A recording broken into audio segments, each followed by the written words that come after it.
আজ আমার ছেলের জন্মদিন। পৃথিবীর অন্যতম শ্রেষ্ঠ দিনগুলোর মধ্যে এটা আমার কাছে দ্বিতীয়তম দিন। আর প্রথমতম হয়েছে আমার কন্যার জন্মের দিন। আমি দ্বিতীয়বার মা হয়েছি অনেক বছর পরে। আমার মেয়ে যখন হয়েছে তখন আমি একদম ছোট ছিলাম। তারপরে 11 বছর পরে আমার ছেলে হয়েছে। আলহামদুলিল্লাহ, সবাই তোমরা আমার দুটোটা সন্তানের জন্য দোয়া করবা। আজকের দিনটা আমার কাছে অনেক স্পেশাল।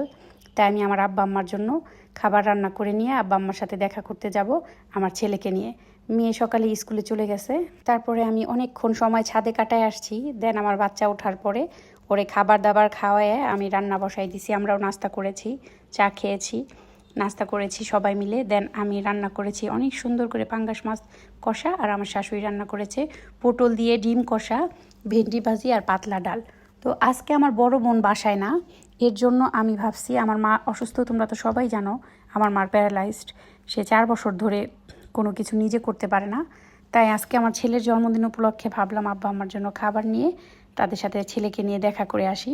বাবুকে নিয়ে গেলে আমার কাছে একটু ঝামেলা মনে হয়, মানে যাওয়ার সময়। তাই আমার যা আমাকে সাহায্য করতেছিল সব কিছুতে। ও আমার ছেলেটাকে গোসল করায় রেডি করে দিচ্ছে, আর আমি এই দিক দিয়ে রান্না শেষে অনেকগুলা কাপড় ওয়াশ করেছি।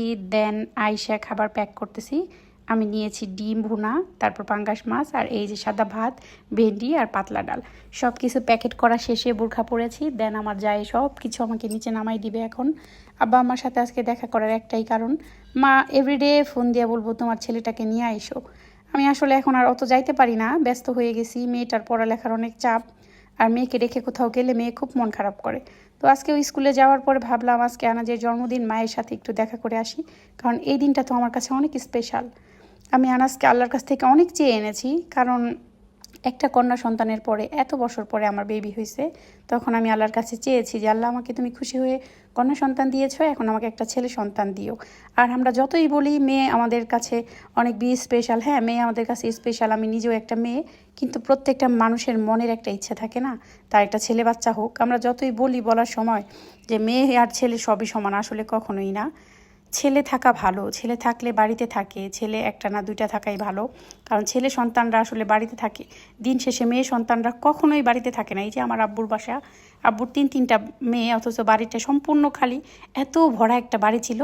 তো আমি বাসায় চলে আসছি, আর এই যে দুনিয়ার সব থেকে শান্তি হয়েছে এইখানে। আমি রান্না করে নিয়ে আসছি, আমার আব্বা আম্মা আমার সামনে বসে খাইতেছে।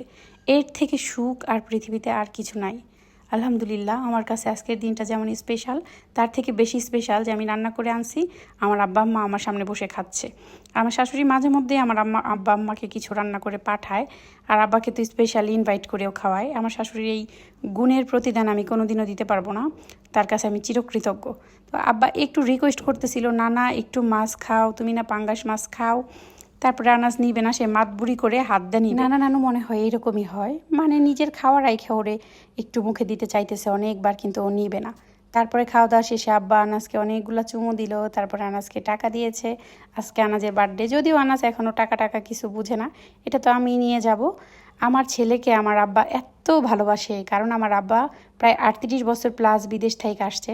আমাদের কাউকেই ছোট দেখে নাই, আমার ভাই বোন, মানে তারপরে আমার ভাগনা ভাগ্নি, কাউকে সে ছোট দেখে নাই, সবাইকে আইসা দেখছে। আমরা বড় হয়ে গেছি, যখন আসছে কিছুদিন থাকছে আবার চলে গেছে। এই কারণে মানে আমার বাচ্চাটা ছোট, আইসা দেখতেছে, অনেক বেশি ভালোবাসে। আর এই যে দেখো, আমাদের বাসায় পিস ফল গাছ আছে, এটাকে বউয়ের বাসায় কাটলিচু বলে। কে চিনো? দোহারনবগঞ্জেই আছে মনে হয়। আরও কোথাও থাকলে অবশ্যই কমেন্টে জানাবা।